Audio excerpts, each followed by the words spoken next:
going, man? Fantastic. Can't complain. Yeah, it's been terrific. I don't think anybody here can complain. It's going well. It's going well. It looks like it, man. It's got a really nice setup. Very like. Oh, you know what? One complaint I can bring up was the catering. That's fried wings, baked and grilled. So I was a little upset by that. What was it? There was fried. There was like breaded pork chops and fried fish. I'm like, whoa, where's the grilled chicken, bro? Yeah, no grilled chicken, bro. They had it yesterday. I'm like, I should have just saved it from yesterday. But outside of that, it's Yeah. It's going great. Cool. Whenever you're ready, just count me in.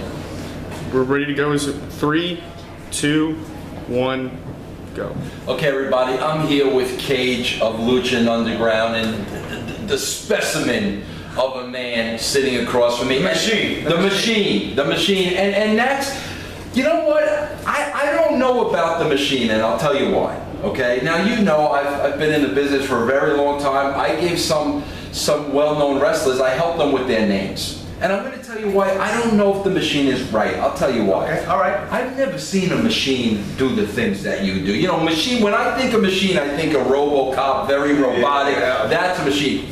What you do is, now maybe inhuman might be a better example. And I want to ask you this question, Cage, because this is what amazes me watching you. Listen, I've never seen you work before Lucha Underground, I'll be honest with you. But then I watch Lucha Underground and I see you, and of course physically, to me, you're what a wrestler should look like. Kind of going back old school, taking great pride in your body. So when I saw you, this is what I'm expecting. But then I'm seeing a guy your size do these unbelievable lucha, over-the-top ropes, hanging with guys like Puma and guys half your size.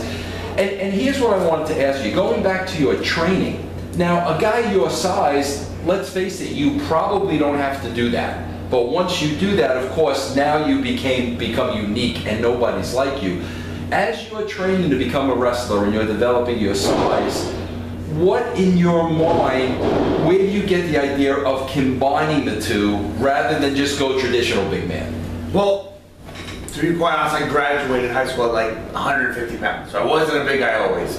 I wanted to go right to wrestling school, that's all I wanted to do, and I realized that 150 wasn't going to cut the mustard, and I didn't want to be, the skinny punk kid that shows up and gets the money taken and is beat up. So I just started lifting. Just basically doing it all on my own and put on size to get into wrestling, and I just love wrestling and I want to be the absolute best. And most of the guys in these are tiny anyway, so I was already a big guy, even though I wasn't a big guy. And I wrestled a small guy, so I learned that style, and I just wanted to have that go, can do it all attitude. And meanwhile, still falling in love with bodybuilding, kept developing my size, kept growing, so it kind of changed my style, but I could still go the way I could still go. And as you said too, you see me, I'm the old school looking, big guy. I think I'm gonna just go out there and just chomp some meat. Well, that was a big difference. I didn't want to be a bodybuilder trying to be a wrestler. Like there's been so many. I'm a wrestler that just happens to bodybuild. So, and then going back to the fucking machine tagline, that was actually given to me by an announcer, Scalper and Pro Wrestling Gorilla. He just started saying I do cool moves, and he just kind of kept with it. And I get what you're saying. The robotic machine doesn't do what you do. I like the machine, but when you say machine, I'm expecting you to come out. You're I don't know, maybe it's the human machine, but the things you do for a man your size is so unique in this wrestling business. And I have to ask you, now when you're in there, working this style of match with guys that may be, less the size of you, maybe sometimes half the size of you, do you ever worry about injury? I mean, doing things that might not be natural for you to do with the body your size? I guess there's always a chance for injury for anything, but I try not to sweat it, and I try not to overdo it. Like you said, once I do it, it's helped establish me, gave me that uniqueness that, you can't find the special hybrid of both. But I don't like to just throw it away and give it out like it's candy, and I don't want to do it every single match because then I feel like it's meaningless. Absolutely, right. So I don't want to do it. Plus, also, I don't want to be flipping off the rope and landing on my feet or on my knees day after day, night after night, because that is gonna accumulate, and the more chances, it's like Russian roulette. You know what I mean? You're gonna lose once, right? And so more time taking chances. So I try to limit what I do, but usually, I feel pretty pretty fine with it. I haven't had any injuries yet from doing it, so. Now, Cage, let me ask you this. We talk about a machine, okay? I came here for the first day yesterday. Now, you got to understand, I worked at WWE, WCW, TNA. I worked at every wrestling company.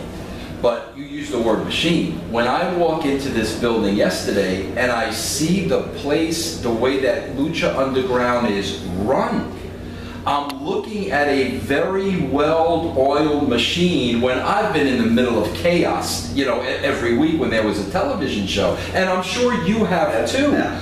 What's the difference between, that type of atmosphere, what we know a wrestling locker room is and a wrestling show is? I mean, the chaos that goes with it. I come in here yesterday, everybody's cool, calm, and collective, and it runs like a machine. What's the difference?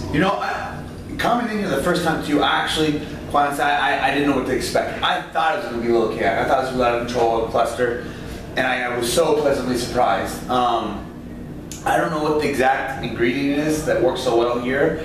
Everybody gets along from production to all the workers, and I think that because it's something new, something finally different, not just the second-rate version of WWE, if you will. It's finally something different too. Everybody's working together as a cohesive unit, to make this thing expand and grow week after week after week, as it kind of has been steadily, becoming the hot buzz in the wrestling business. And it's more of a TV show about wrestling rather than a wrestling show on TV. And I feel with that too, like stuff's already written into place. I feel like there's less, too, because everybody's trying to work together. There's less, backstabbing or trying to politic or who's going to business for themselves and trying to get over. I feel like everybody's just out here and everybody's having fun. That too, like this is the most fun place I've ever been. And I finally feel the feeling I thought I would feel when I was 10 years old about being a pro wrestler. When I've been at a place like this is it, this is kind of a dream killer. Like this is the way it's supposed to be. Exactly. Yeah. I even remember, going back with you, again, and this is a lost art in wrestling, before you made your debut, the vignette they did about you where, it was like Fast and Furious and you were beating up 6 guys.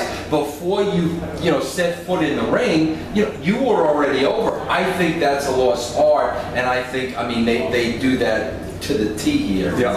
And not only that, too, the way they do, the way they film it, the cinematic feel, it makes it seem just bigger. You get that bigger line thing. It seems more just cinematic in a serious thing. So, well, KJ, I want to thank you for joining us here today.